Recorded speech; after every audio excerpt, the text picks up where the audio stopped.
Así inicia Es Noticia, noticia en profundidad. Qué placer acompañarles. Soy Tatiana Pérez y les saludo desde nuestra sede central en Caracas, en Venezuela. A partir de este momento, en la próxima hora, tenemos 3 temas que son noticia. Primero, como siempre, desplegados en titulares. Aquí están en Noticia Colombia. La registraduría, órgano electoral del país, denunciará a 15.000 jurados de votación, mientras que el presidente del Senado pide separar al registrador de su cargo por irregularidades en las pasadas elecciones legislativas. Aunque parezca descabellado, desde el partido de gobierno se señala que Alexander Vega, el registrador, fue parte de un fraude, pero a favor de la oposición. Son hechos que analizamos. En Noticia Venezuela, este mes de abril se cumplen 20 años de una rebelión popular que reinstaló la democracia en la nación.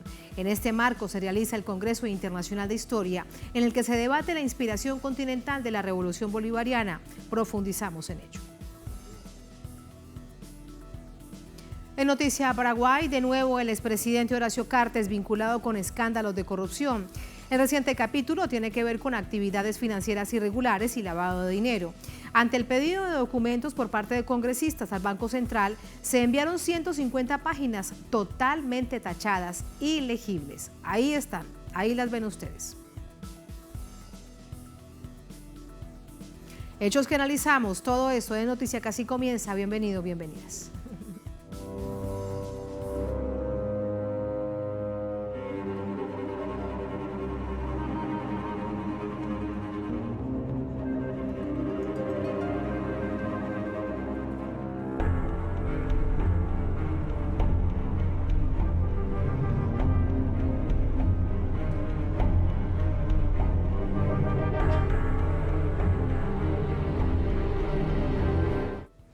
En Noticia Colombia, partidos políticos cercanos al gobierno solicitan la renuncia del registrador nacional.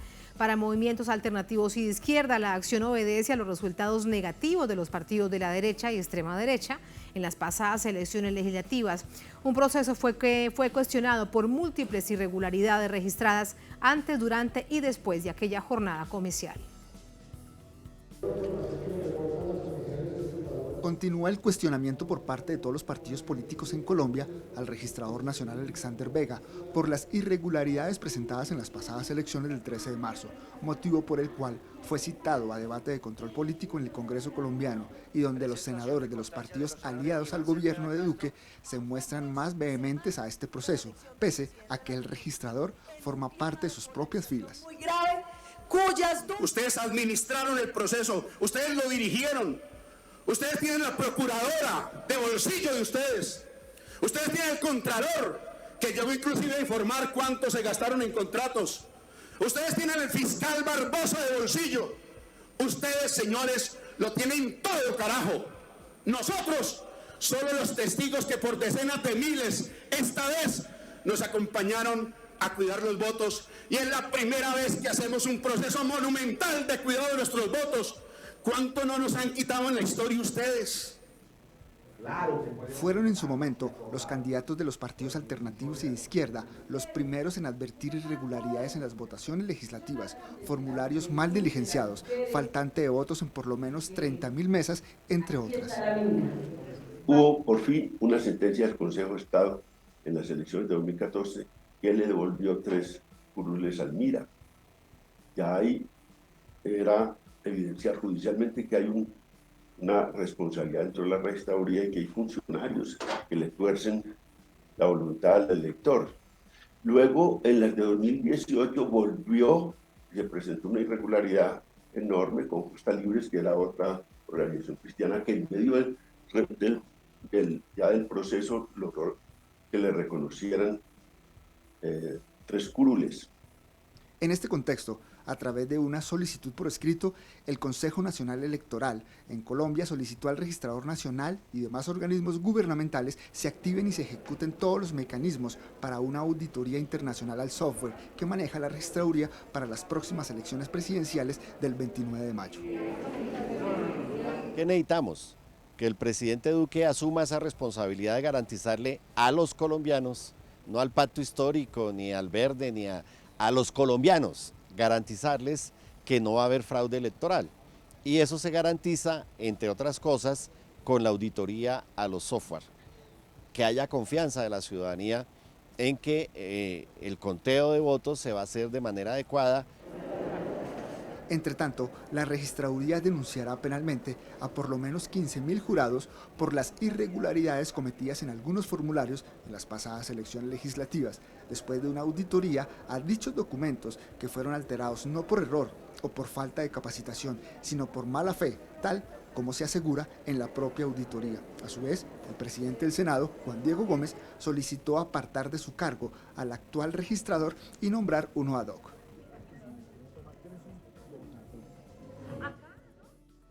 Más detalles a esta hora con nuestro corresponsal en Bogotá, Hernán Tovar. Hernán, muy buenas noches. Con toda la información y el ojo del huracán puesto sobre la registraduría, te quiero preguntar reacciones políticas al respecto. Tatiana, buenas noches, televidentes, muy buenas noches. Pues siguen las críticas, como leemos en el informe, en relación al registrador Alexander Vega. Unos solicitan que se aparte de su cargo y sea nombrado un registrador ad hoc, pero consultando estos mecanismos jurídicos no existen en la legislación colombiana. Por tanto, se solicitaría una vacancia o una posibilidad de alguna tipo de solicitud parecida. Recordemos que las próximas elecciones son el 29 de mayo. En ese sentido, también los partidos políticos afines al gobierno, muy cercanos que hacen parte del centro democrático, aseguran que lo que aquí se está presentando es varias irregularidades que beneficiaron a los partidos alternativos y de izquierda. Por eso alcanzaron altas curules en el Senado colombiano, cerca de 20, según el conteo que se ha podido establecer. Pero los partidos, estos que están siendo acusados de ser favorecidos, pues aseguran que se activó toda la maquinaria de testigos electorales para que no se siguieran perdiendo los votos. Y es aquí pues donde entra ese rifirrafe y esa controversia. Para otros sectores, Tatiana, lo que pasó aquí fue que se retiraron unos jurados electorales que venían estando en el proceso y ellos hacían parte del magisterio de educación, los profesores, los que hacían parte de estos jurados electorales para las elecciones. Algunos están, otros fueron removidos y se incorporaron jóvenes de las universidades que aseguran pues no tenían la experiencia o fueron mal capacitados. Para el registrador nacional, la auditoría que se realizó, aquí lo que hubo fue un acto premeditado por parte de algunos jurados electorales para alterar los formularios que dan cuenta de las votaciones por cada uno de los candidatos. Y de tal manera pues que se interpuso unas denuncias penales por lo menos a 15.000 jurados electorales en este sentido.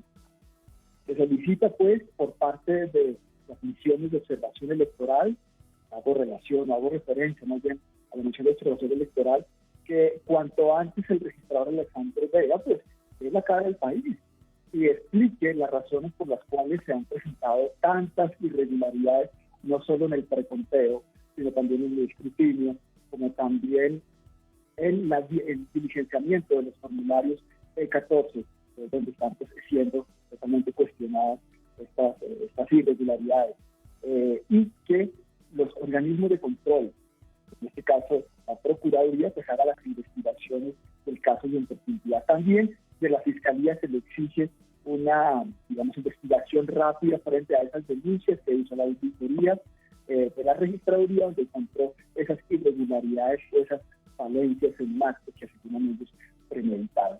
Y también los otros sectores políticos, sobre todo, coinciden en que se debe hacer una pediría internacional, como lo que se ha sumado la solicitud el Consejo Nacional Electoral, para que se haga esta pediría del software del conteo de votos, ya que también hubo denuncias después del pasado 13 de marzo, donde se ingresaban los datos al software y los cambiaba. Así que hay unas dudas frente a este tema y se requiere por parte de la registraduría que sigue todos los mecanismos para que haya esa veeduría internacional, esa auditoría a los softwares del conteo de votos. Hay bastantes, digámoslo, exigencias, hay solicitudes por parte de todos los partidos políticos y hay esa controversia entre los partidos, digámoslo, alternativos de izquierda y los partidos cercanos al gobierno o uribistas, Tatiana y televidentes.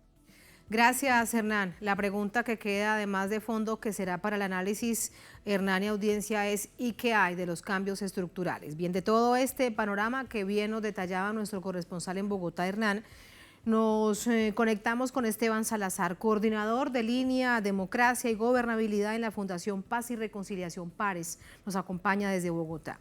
Esteban, muy buenas noches, bienvenido a Noticia de Telesur, ¿cómo está? Tatiana, muy buenas noches y a toda la audiencia de Telesur, muchas gracias por esa invitación. A usted muchas gracias. Quiero preguntarle de uno a uno de los hechos que en su conjunto marcan lo que ha significado el papel de la Registraduría Nacional del Estado Civil. Para contar a nuestra audiencia, es nada más y nada menos que la organización electoral en Colombia. No solamente es la que atiende en el año las situaciones que tienen que ver con ciudadanía, sino nada más y nada menos que la organización electoral en este año, además de calendario comicial.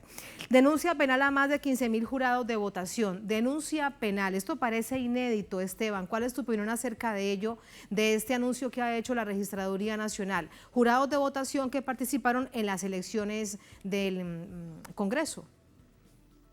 Esto es, en general, un total exabrupto por parte del registrador Alexander Vega. Yo resumo todo lo que ha venido sucediendo en un eslogan que él estableció, que es la registraduría del siglo XXI, pero la realidad es que hoy tenemos la chambonería del siglo XXI. Nunca habíamos visto un nivel de improvisación, de negligencia por parte de un funcionario público a cargo del órgano electoral.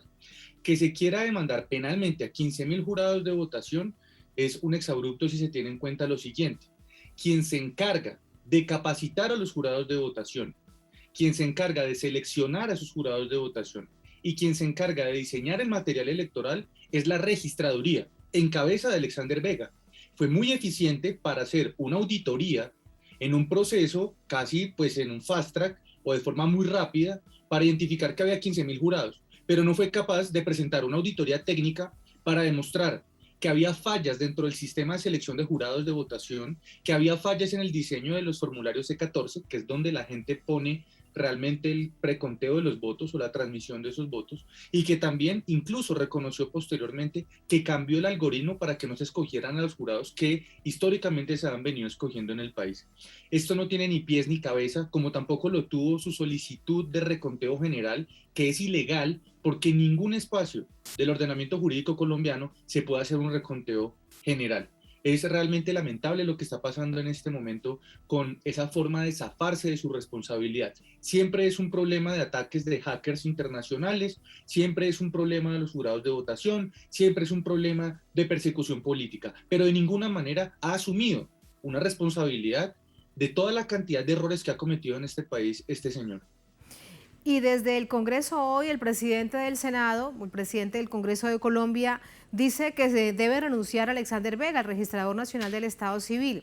Lo que aquí llama la atención es que dice que en el marco de las irregularidades, él apoyó prácticamente un fraude, pero a favor de la oposición. Esto parece realmente bastante descabellado, teniendo en cuenta que Alexander Vega es una figura que fue puesta allí por el partido de gobierno. Habría que pensar, realmente habrá dado un paso al costado y de una manera muy oscura habrá decidido acompañar al pacto histórico, a los movimientos de izquierda. Es realmente descabellado, pero esa es la postura que tiene el Congreso colombiano, que tiene mayorías de la coalición uribista. Ya lo habíamos escuchado previamente. Aquí quienes tienen los cargos de gobierno, la mayoría de alcaldías, de gobernaciones, la mayoría en el Congreso de la República, quienes pusieron a Margarita Cabello, Procuradora General, a Felipe Córdoba, Contralor General de la República, y al fiscal. De hecho, Margarita Cabello y el fiscal general fueron miembros del gobierno. Ellos son los que tienen y los que han gobernado históricamente y los que han puesto incluso dentro de estas lógicas al registrador Alexander Vega. Tal vez para la audiencia en general en América Latina y en Colombia incluso, se desconoce que Alexander Vega viene de los clanes políticos que han gobernado históricamente en este país. Él llegó al Consejo Nacional Electoral, que también es parte de la autoridad electoral en Colombia, hace varios años, por el apoyo de partidos como el partido de la U. Incluso tuvo cercanía con personas como Bernardo Ñoño Elías, que hoy está preso en Colombia por escándalos como el de Odebrecht, cuando este señor fue magistrado del Consejo Nacional Electoral. Entonces, plantear que se pasó a un lado u otro, o que favoreció dentro de ese fraude al pacto histórico u a otros, pues eso es una gran mentira. Y aquí hay que hablar con unos datos contundentes de lo que tenemos en el país. En Colombia, por una sentencia judicial, ya se había establecido en 2014 que el partido Mira había perdido 3 curules por razones de fraude electoral dentro de otra registraduría que no era la de Alexander Vega. En 2018 también se volvió a repetir esta situación en un partido que se llama Colombia Justa Libres, que es un partido cristiano. Oh sorpresa, que ambos partidos hacen parte hoy de la coalición de gobierno, y en ese momento también lo eran. Entonces aquí el fraude no sucede solamente para la izquierda o para la derecha. El fraude funciona de una forma que es bastante criminal en el país, y es que no se asumen responsabilidades ni se sancionan. Es decir, a quienes están encargados de toda la organización electoral, a los contratistas e incluso a quienes hacen parte del proceso mismo.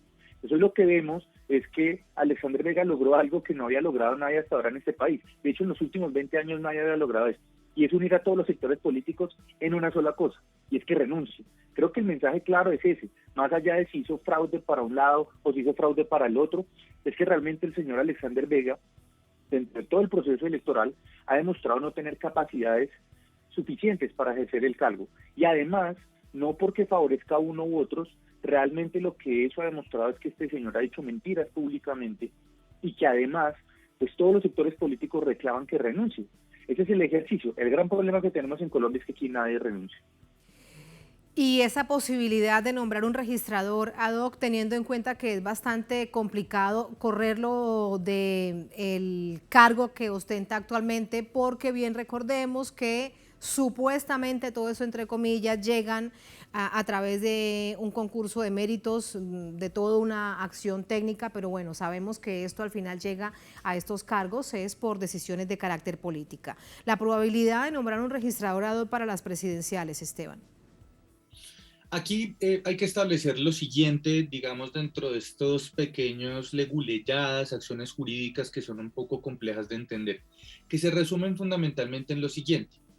Previamente, en Colombia teníamos dentro del ordenamiento jurídico una función dentro del Consejo Nacional Electoral de poder revocar al registrador general de la Nación, pero eso cambió después de una serie de reformas y hoy son las presidencias de las altas cortes las que pueden nombrar al registrador, que por supuesto pues es establecido por unas ternas, por unos concursos de méritos. Las altas cortes, en el problema que tenemos en este momento, que están los presidentes de las altas cortes, que están en este momento no fueron los que escogieron a Alexander Vega. Entonces ahí hay ya un problema grande sobre la responsabilidad que tienen quienes no ejercieron la elección de Alexander Vega. Segundo, dentro del ejercicio que hemos evaluado desde la Fundación Paz y Reconciliación y la Alianza para la Veeduría Electoral, donde tienen asiento 2 organizaciones más en Colombia, es que a nivel jurídico tendríamos que plantear 2 escenarios. Primero, la demanda de la elección de Alexander Vega para que pues sea destituido o para que se niegue pues parte de lo que ha sido ese proceso, o la solicitud de un registrador ad hoc. La solicitud de ese registrador ad hoc sería sui generis, sería un caso excepcional en Colombia porque no existe un ordenamiento jurídico, no existe una normatividad que permita hacer ese proceso. Entonces tenemos algunas dificultades porque eso estaría a discreción de las altas cortes en el país y sería tal vez un precedente jurídico y político muy importante y muy necesario en Colombia, que no pondría en riesgo la institucionalidad porque no se va a cambiar a toda la registraduría, sino que sencillamente se busca es dar garantías en donde las altas cortes asuman esa responsabilidad. Con esos 2 problemas, no tenemos un sustento jurídico fuerte y además las altas cortes que están en este momento, los presidentes de las altas cortes, no fueron los que escogieron a Alexander Vega.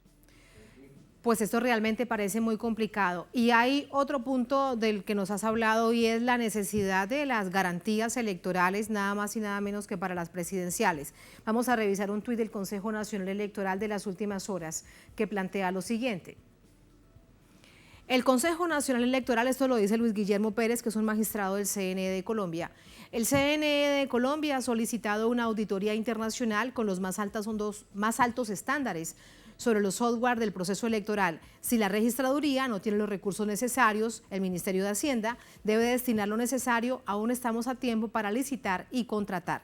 Y los argumentos son presentados en esas dos cartas, en esas dos páginas que ustedes ven allí.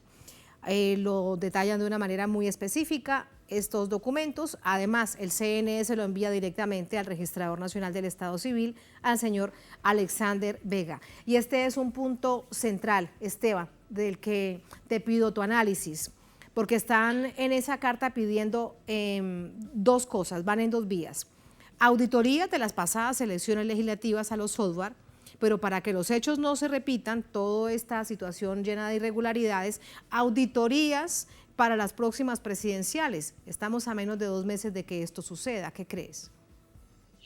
Aquí, Tatiana, y pues a toda la audiencia también, para ubicarnos en este espectro, hay un choque de trenes, realmente, que es lo que estamos viendo en la organización electoral. Por un lado está la registraduría, que se encarga de hacer todos los procesos previos para llegar al día de las elecciones, y por otro lado tenemos al Consejo Nacional Electoral, que se encarga después del día de las elecciones de poder establecer cuál es esa validez jurídica de la cantidad de los votos por partidos, por candidatos, y de declarar la elección, finalmente la participación, los umbrales, las cifras repartidoras. Resulta que como hubo problemas en el proceso del escrutinio, es decir, del conteo de los votos que tiene validez jurídica y legal, el registrador les intentó echar el agua al Consejo Nacional Electoral. Eso nunca había pasado en el país. Entonces, lo que demuestra parte de esta carta es que hay un choque de trenes bastante complejo, en donde ahora el Consejo Nacional Electoral le devuelve la pelota al registrador y le dice: por supuesto, nosotros hacemos un ejercicio de escrutinio en Colombia, que es el conteo y la validez jurídica de los votos. Pero si a nosotros el material electoral, la selección de jurados de votación, el diseño de los E14 y los software asignados para testigos electorales, para inscripción de candidaturas, está mal hecho, usted no nos puede responsabilizar de todo lo que está de ahí para atrás. Entonces, esa auditoría realmente son varias auditorías. En el proceso electoral en Colombia que tenemos antes de las elecciones hay 10 procesos y cada uno de esos procesos requiere unos software. Por ejemplo, para selección de jurados de votación, se selecciona por medio de una base de datos y a partir de esa base de datos se ponen unos parámetros en donde decimos cuántos profesores, cuántos funcionarios públicos, cuántos contratistas. Eso requiere una auditoría para determinar si esos parámetros han puesto equivalencias reales, generan una alternancia real dentro del sistema y los jurados de votación no se van a escoger de forma amañada ni se van a concentrar en favor de uno u otro. También se requieren software, por ejemplo, para el proceso de inscripción de cédulas. Ha sido un desastre total. Ha sido un desastre total para las elecciones de Congreso de la República en Colombia.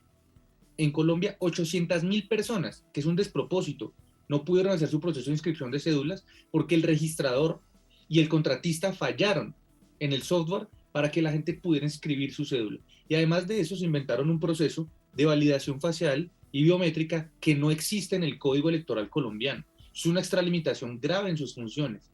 Entonces, hoy lo que vemos es que el Consejo Nacional Electoral le devuelve la pelota al registrador y le dice: usted nos dice que nosotros acá tenemos problemas en el escrutinio, que eso no es problema suyo, que tiene que haber auditoría en el software. Entonces, ahora nosotros vamos a plantear que es importante que se hagan auditorías en tiempo real a eso. Esto no es nuevo, Tatiana. Nosotros, desde la Fundación Paz y Reconciliación y desde las organizaciones de la sociedad civil, desde 2018 llevamos pidiendo esto a gritos. Hemos dicho que todo esto era prevenible, todo era prevenible si se hubiera hecho desde el primer momento una auditoría seria a cada uno de los procesos electorales, no solamente el día de la transmisión de los votos y el conteo de los votos, porque si usted tiene jurados de votación que están amañados, si usted tiene un proceso de inscripción de cédulas en donde usted no le garantiza a la gente que pueda ir a votar, y si además de eso la disposición del material electoral no funciona, pues por más de que usted haga un excelente conteo, existe un problema previo a eso que pueda generar o ambientar un fraude electoral. que es parte de todas las irregularidades que vimos en las elecciones legislativas. En conclusión, Esteban, de cara a lo que falta para la primera vuelta presidencial, parece bastante complejo una auditoría internacional, aunque sea lo mejor, lo más transparente, lo más seguro, lo más democrático, evitar cualquier acción de fraude, no importa para qué partido político, pero parece bastante complicado. Entre otras cosas, eso cuesta mucho dinero y el registrador puede decir yo no tengo la plata, luego el Ministerio de Hacienda dirá pues que tampoco y el partido de gobierno se lavará las manos. Sí, pues ahí te tiene que plantear también algo importante. Por supuesto, digamos, un software electoral para un tema de una auditoría puede estar alrededor de los 3 a los 7 millones de dólares, alrededor de 15.000, 18.000 millones de pesos colombianos. Si nosotros hacemos el ejercicio de lo que vale el contrato que hoy se está ejecutando para hacer todo ese proceso, es mínimo, es mínimo. El registrador se puede quedar que no tiene plata, pero eso es falso porque si nosotros revisamos cuando a él se le aprobó el presupuesto, se le duplicó el presupuesto al registrador Alexander Vega. Por primera vez, la registraduría tiene un presupuesto tan abultado y una cantidad de funcionarios tan inmensas y una cantidad de facultades extraordinarias que no había tenido ningún funcionario dentro de la registraduría hasta este momento. Y él puede decir que no tiene plata, pero dentro de la proporcionalidad del gasto, el contrato que se está ejecutando en este momento es un contrato de 1.2 billones de pesos, casi alrededor de 350.000 a 400 millones de dólares, perdón. En ese ejercicio, lo que se puede plantear es, pues, ¿por qué no se disponía parte de ese presupuesto para haber garantizado una auditoría? Ahora, en ese ejercicio se le plantea al gobierno nacional que pues de plata. Y este gobierno, que es muy bueno para ser austero, para todo lo que sea luchar contra la corrupción, pero es muy derrochón para todo lo que sea fomentar el clientelismo y todos estos escenarios que estamos viendo en este momento, pues seguramente va a decir que no hay plata. Entonces, tenemos un problema de tiempos, ya estamos a 56 días de las elecciones de primera vuelta, y esto pues va a generar un corre-corre en donde quién de la sociedad internacional o de las organizaciones internacionales va a poner su nombre y su prestigio para venir acá después de toda la cantidad de errores que se han cometido. ¿Quién va a financiar parte de ese proceso de al menos un software, al menos uno, que sea el de conteo de votos? ¿Y quién va además a disponer o a plantear garantías dentro de ese proceso de las auditorías? Es bastante complejo. Sencillamente nosotros hacemos un llamado a la comunidad internacional, a la sociedad civil e incluso a los órganos judiciales y de control a que aquí se tiene que plantear garantías para todo el mundo. Como tú misma lo decías, Tatiana, es para todo el mundo. Porque si nosotros hoy tenemos una inseguridad jurídica que afecta a los partidos y a los candidatos y también tenemos una desconfianza institucional que afecta realmente la legitimidad de esos resultados, lo que va a venir pasando en primera vuelta es que si hay un margen muy estrecho de votaciones, para segunda vuelta, este país se puede incendiar. Y se puede incendiar porque, sea quien sea que pase, si la diferencia entre el primero y el segundo es del 3%, es decir, de 500, 600 mil votos, cualquiera puede desconocer las elecciones y decir que hubo fraude. Eso no le conviene al país, eso no le conviene a la registraduría y no le conviene a la institucionalidad en Colombia. Y no se lo merece, Colombia no se lo merece realmente. Esteban, muchas gracias por ese análisis, muy interesante y obviamente muy preocupante. Gracias, muy buenas noches. Tatiana, muchas gracias. Feliz noche. Feliz noche, muchas gracias. Vamos a cerrar este bloque de Colombia en la emisión de Es Noticia contándoles específicamente quiénes son los candidatos en contienda. Hay 8 candidatos con su fórmula vicepresidencial. Vamos a recordarlos. La primera vuelta presidencial está prevista para el próximo 29 de mayo. Por la coalición de izquierda, Pacto Histórico, el candidato es Gustavo Petro, con Francia Márquez como fórmula vicepresidencial. Federico Gutiérrez es el representante de la coalición de la extrema derecha, Equipo por Colombia, acompañado por Rodrigo Lara. Sergio Fajardo y su vice, Luis Gilberto Murillo, van a la contienda por la coalición Centro Esperanza. Por el Partido Colombia, Justa Libres, van John Milton Rodríguez y su fórmula para la vicepresidencia es Sandra de las Lajas. Por el Partido Verde Oxígeno, la candidata a la presidencia es Ingrid Betancourt y su vice es el militar retirado José Luis Esparza Guerrero. Por el Partido Liga va el exalcalde de Bucaramanga, Rodolfo Hernández, con su fórmula Marlen Castillo Torres. El exgobernador de Antioquia, Luis Pérez, va a la contienda junto con Seferino Mosquera, por Colombia Piensa en Grande. Y Enrique Gómez por el Movimiento Salvación Nacional, va junto a Carlos Cuartas como fórmula a vicepresidente. La Registraduría Nacional ya realizó el sorteo oficial de las posiciones que ocuparán las fórmulas en el tarjetón. La boleta electoral quedó con un total de 9 casillas, de las cuales 8 son para aspirantes y 1 para el voto en blanco.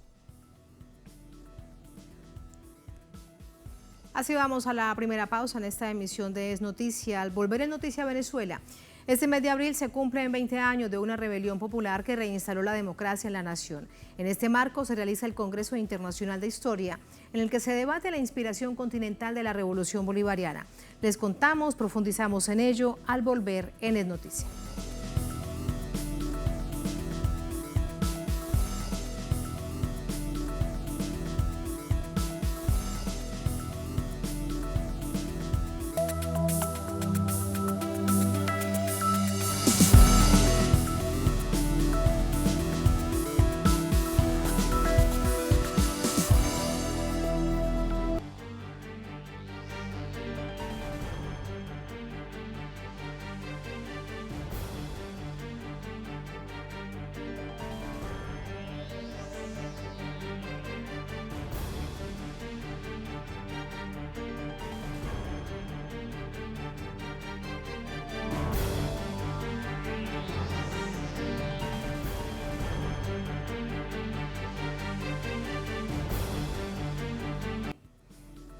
En Noticia Venezuela, en el estado de La Guaira, se desarrolla el Congreso Nacional e Internacional de Historia.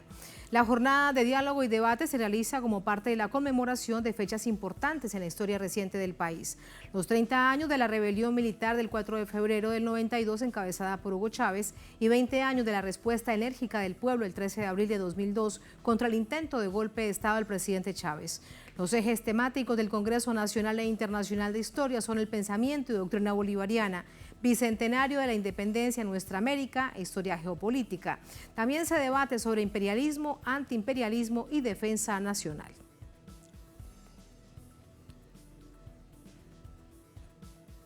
Le damos paso a nuestro corresponsal Leonel Retamal con nuestra invitada Carmen Bohor, que es licenciada en Filosofía, egresada en la Universidad del Zulia, es Premio Nacional de Historia el año 2021. Leonel. Hola Tatiana, ¿qué tal? ¿Cómo estás? Estamos en el estado de La Guaira, donde se lleva a cabo este 16º Congreso Nacional de Historia y el tercero internacional. Aquí son más de 500 ponencias las que han llegado a presentar, a debatir y a exponer las investigaciones, los resultados de estas investigaciones o los avances de investigaciones. Y también investigadores internacionales que vienen a conversar, a compartir sus investigaciones, principalmente de Latinoamérica, pero también de España y de otras partes del mundo. Estamos con la profesora, una eminencia aquí en Venezuela, Carmen Bohor, para conversar de sus investigaciones y de una charla en particular que dio hoy en la mañana sobre en el foro Colonialismo, Rebeldías y Resistencias. Y ahí ella planteaba cuestiones muy interesantes respecto a las raíces del colonialismo y por qué es tan difícil la lucha anticolonialista. Profesora, muchas gracias por esta conversación con Telesur, con Es Noticia. Gracias a ti por la invitación, además. Perfecto. Consultarle, entonces, usted planteaba varios puntos de por qué es tan difícil el colonialismo, pero muy brevemente, sé que es difícil, ¿cuál es la definición que usted trabaja de colonialismo? Es el pensar con cabeza ajena. Lo más fácil que puedo decirlo es eso. Cuando tú no piensas con cabeza propia, sino que piensas con las ideas que otros metieron en tu mente. Ese es el problema. Y el proceso de colonización de nuestra América por parte de España fue precisamente eso. Primero, acabar con la población que habitaban estos territorios, el genocidio extremo que aquí se cometió. Pero al acabar con las personas, acaban con la cultura de esa persona, con la lengua de esa persona, con las creencias religiosas de esa persona. Y por eso luego entonces viene España cínicamente a decir que nosotros pensamos, creemos y hablamos porque ellos nos dieron una cultura, una religión y una lengua. Y eso es algo bastante reciente, lo han dicho políticos españoles. Lo han dicho desde el comienzo hasta el día de hoy. Lo siguen repitiendo.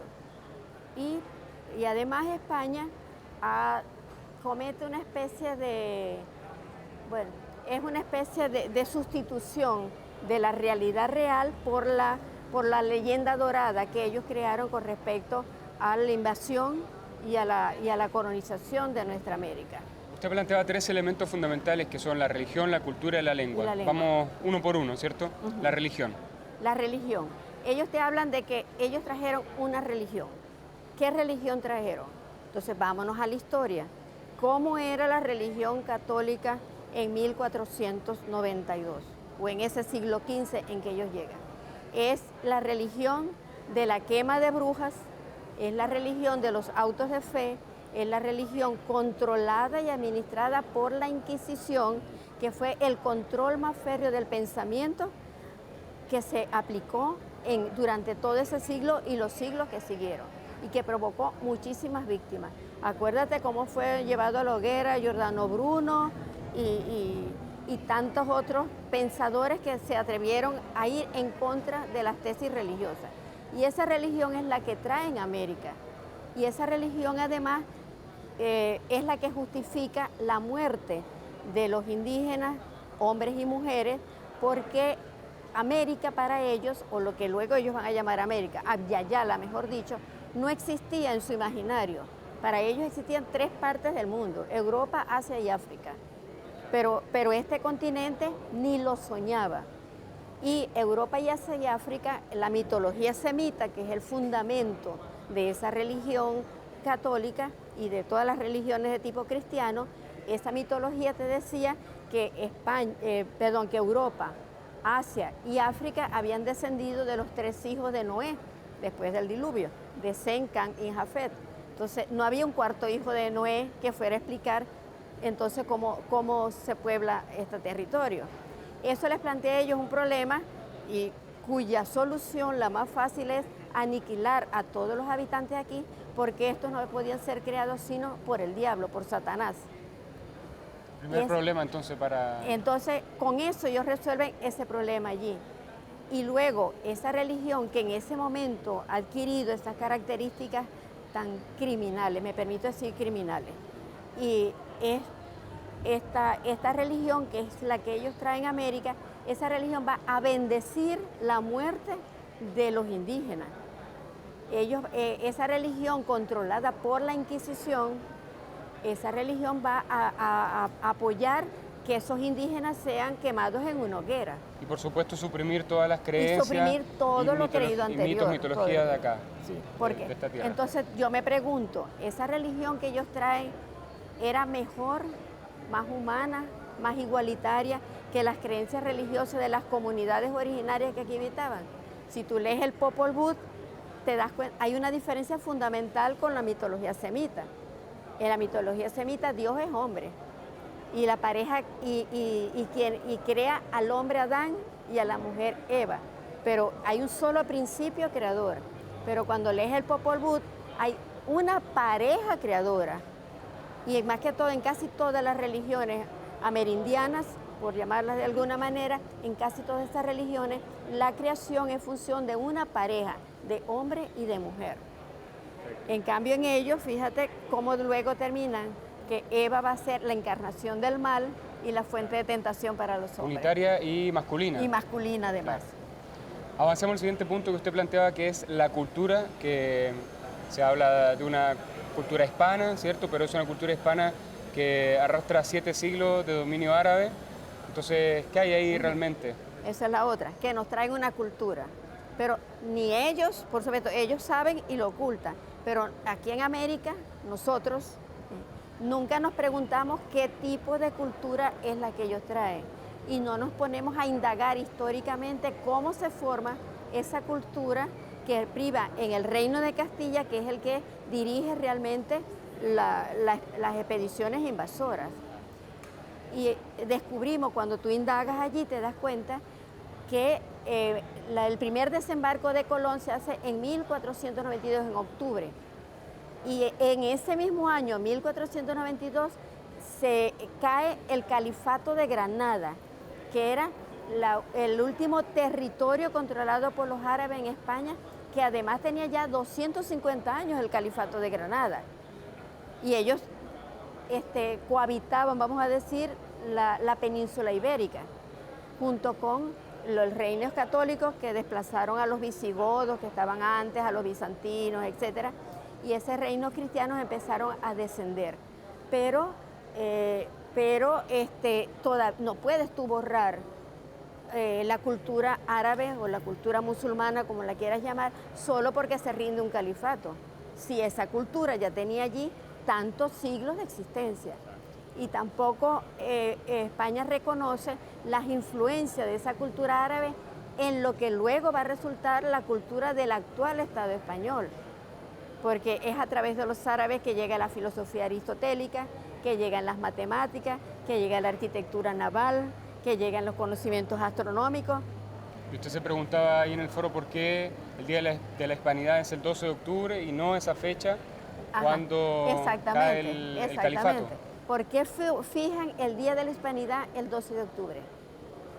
En ese momento llega Colón, llega a una isla en el Caribe, que además él ni sabe que es el Caribe ni que es otro continente. Piensa que es una isla de la India.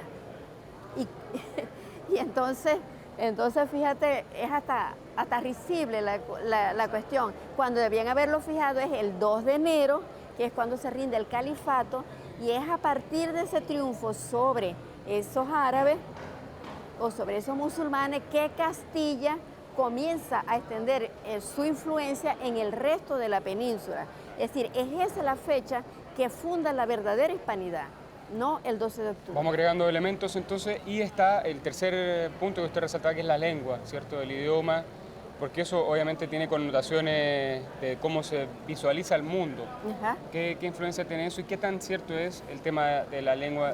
Dicen, nosotros llevamos el Primero, el yo idioma. considero que es un acto de cinismo decir que nos traiga una lengua, porque los millones de personas que habitaban este territorio antes de la llegada de los invasores estos coloniales, de estos de Castilla que llegan aquí. Aquí había culturas desarrolladas plenamente, con conocimientos astronómicos mejores incluso que los europeos. Ahí está el calendario maya.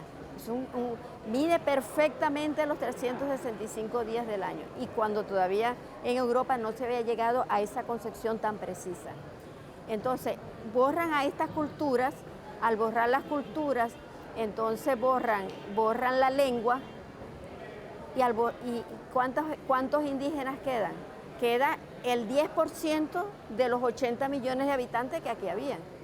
Y ese 10% es obligado por la fuerza a aprender el castellano. Entonces no pueden ellos decir que nos donan una lengua, porque si yo te mato a ti y al morirte tú pierdes tu lengua, pierdes tu visión, pierdes tus ideas, pierdes todo, evidentemente. Todo eso ha estado en la palestra últimamente, recientes declaraciones del presidente de México, Andrés Manuel López Obrador, que fueron refrendadas desde España incluso. Pero claro, obviamente han pasado 500 años, todo esto se ha mezclado, hay mucho mestizaje de cultura. ¿Qué es realmente hoy en día la lucha anticolonial, considerando que han pasado esos 500 años, que hay mucha agua que ha corrido bajo el puente, ¿cierto? ¿Qué es hoy en día la lucha anticolonial o decolonial, como se le llama? Mira, yo pienso que esa lucha es la misma de siempre. Nosotros no hemos enfrentado realmente al actual Estado español por una clarificación del pasado. Nosotros no hemos hecho esa clarificación, porque incluso durante la independencia se siguieron hábitos que había sembrado la cultura castellana aquí. Esos hábitos continuaron. Después vino la influencia de los ingleses, de los franceses y luego la norteamericana, que es la que hoy está rigiendo en muchas mentes aquí. Entonces allí la cuestión es enfrentar con valentía todo ese pasado, hacer estas preguntas abiertamente cuestionadoras, estas preguntas, y tratar de encontrar una explicación, porque cualquier otra explicación que tú des que no enfrente ese problema de qué fue lo que realmente pasó cuando la invasión, eso te va a llevar a ti a mantener la misma situación de dependencia, porque nos sembraron la idea de que nosotros representábamos la barbarie, y por lo tanto ellos representaban la civilización. Desde ese par, civilización-barbarie, se han emprendido todos los demás procesos colonizadores que vinieron después. Estados Unidos lo dice hoy. Ellos son la verdadera democracia, los que defienden la verdadera libertad, y los que no los siguen a ellos, esos son igualmente bárbaros. Eje del mal. Es el eje del mal, y por eso ellos se sienten con autoridad a destruirlo. Es decir, los imperios siempre han actuado de la misma manera. Los imperios siempre se han considerado que ellos son los portadores de civilización y los demás son engendros del mal que merecen ser puestos aniquilados, que merecen ser aniquilados. Y para terminar, un tema que usted acaba de decir y que me parece que ha rondado mucho la discusión en el día de hoy, que el colonialismo tiene expresiones muy concretas, pero principalmente está en las mentes, ¿no? Y usted lo dijo recién.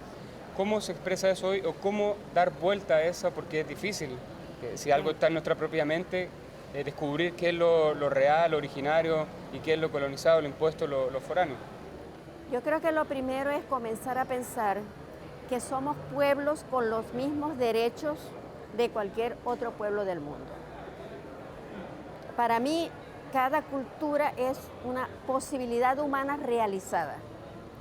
Y como posibilidades todas tienen el mismo derecho a realizarse, a existir. No existen culturas superiores ni culturas inferiores, pero los que han tomado en sus manos la dominación política o económica te hacen creer que ellos son seres superiores y unos seres inferiores. Eso en términos actuales se traduce, por ejemplo, en la categoría de subdesarrollo. Somos subdesarrollados, ellos son desarrollados. Primer y tercer mundo. Primero y tercer mundo. Entonces, eso está sembrado en nuestra conciencia y es necesario hacer un trabajo muy grande educativo para recobrar nosotros nuestra confianza en nosotros mismos. Somos diferentes, eso no quiere decir inferiores. Entonces, hasta que no tengamos bien claro que no somos inferiores, sino solo diferentes, y que ningún otro pueblo se puede poner como modelo para otra cultura, en esa medida nosotros tendremos que seguir luchando contra toda esa alienación.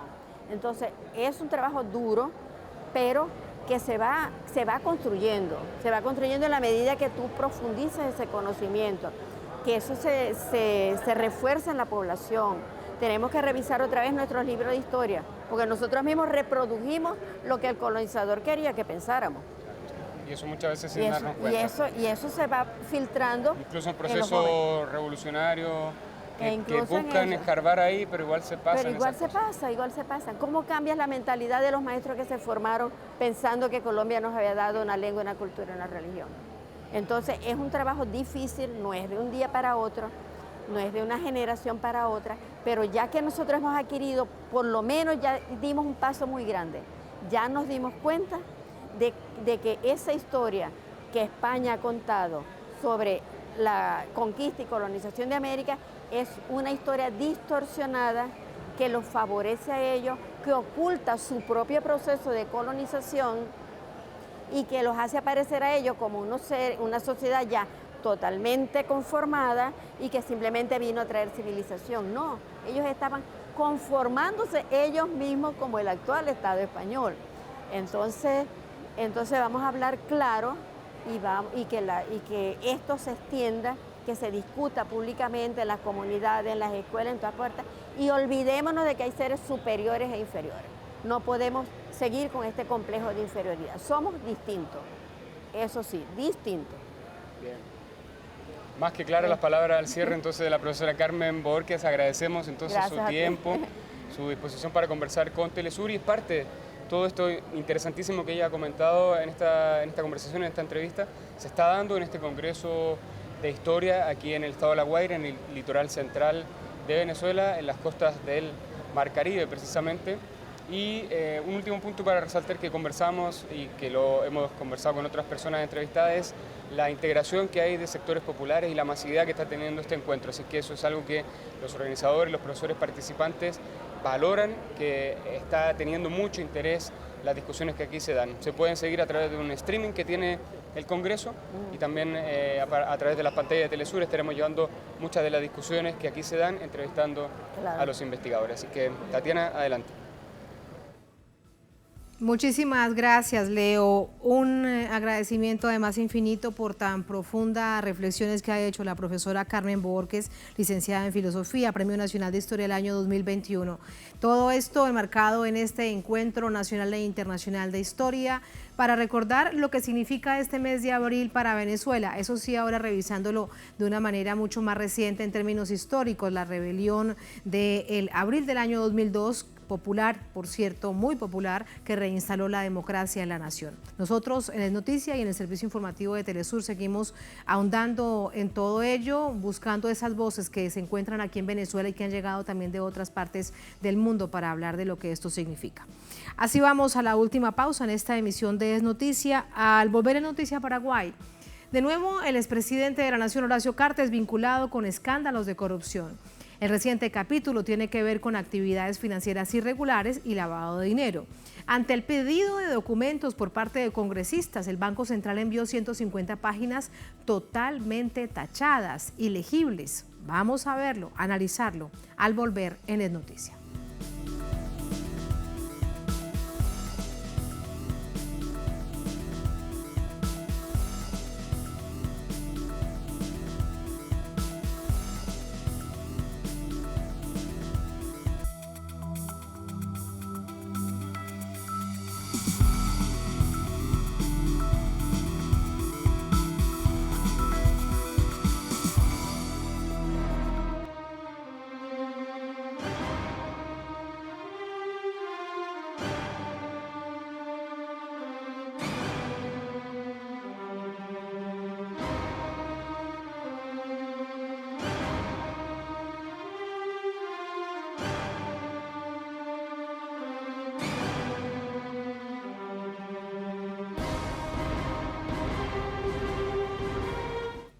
En Noticia Paraguay, el expresidente y líder del movimiento Honor Colorado, Horacio Cartes, en el ojo del huracán tras revelarse documentos que indicarían que otorgó préstamos sin aval requerido en la nación.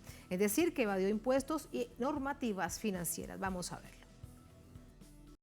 Documentos revelados en un medio local indicarían que el exmandatario Horacio Cartes actuó en el mercado crediticio sin los avales requeridos para tal fin, poco antes de alcanzar la presidencia.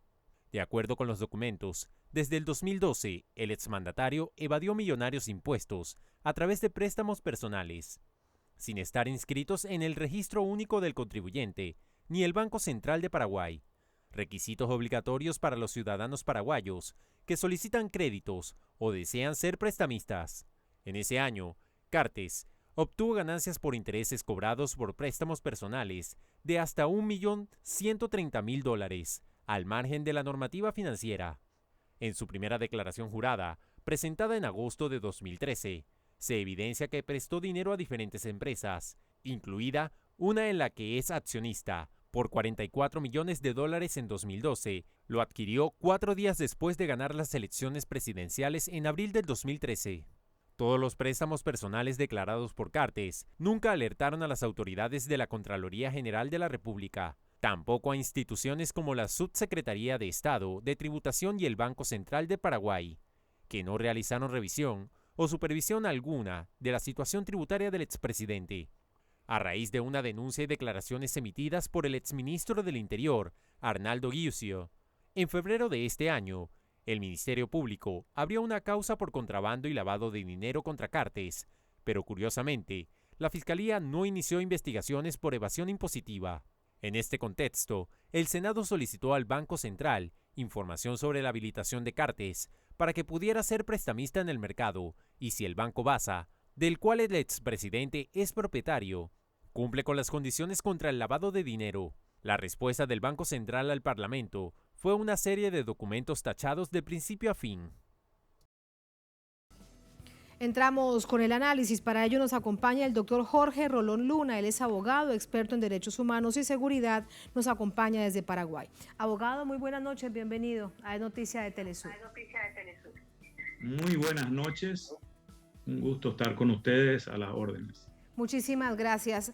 Este nuevo escándalo, lo que, digamos, más evidencia la incertidumbre o la cantidad de preguntas es los documentos que envía el Banco Central totalmente tachados sobre información y documentos fundamentales para avanzar en las investigaciones, nada más y nada menos que por lavado de dinero que habían enviado los congresistas. Sobre eso en particular, primero quiero preguntarle su apreciación.